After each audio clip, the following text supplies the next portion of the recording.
A corrupção está tão generalizada, nós sabemos que a criminalidade aumenta, os pensamentos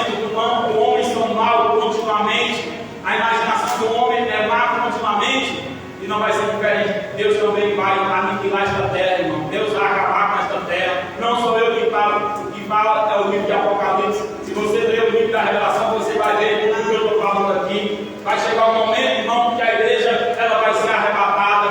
Vai chegar um momento, irmão, que o anticristo vai assumir o controle desta terra. Vai chegar um momento, irmão, da grande tribulação. Vai chegar um momento, irmão, que Deus vai derramar as 7 taças da sua ira sobre esta terra. E aí, irmão, nós não vamos estar aqui, eu creio que nós vamos ser arrebatados. Enquanto nós estivermos aqui, irmão, esta terra, os homens vão andar sofrendo aqui continuamente, até chegar o momento do juízo final. Enquanto isso não chega o momento do juízo final, nós vamos estar aqui se preparando.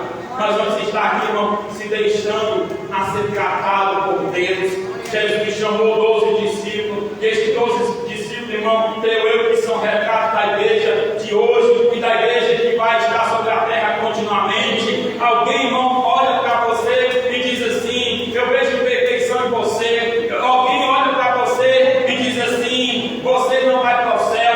Alguém olha para a irmã A, para a irmã B e começa a ajudar. Nós sabemos, irmão, que cada um de nós temos a natureza diferente, cada um de nós temos os pensamentos diferentes, cada um de nós temos as nossas ações diferentes uma das outras.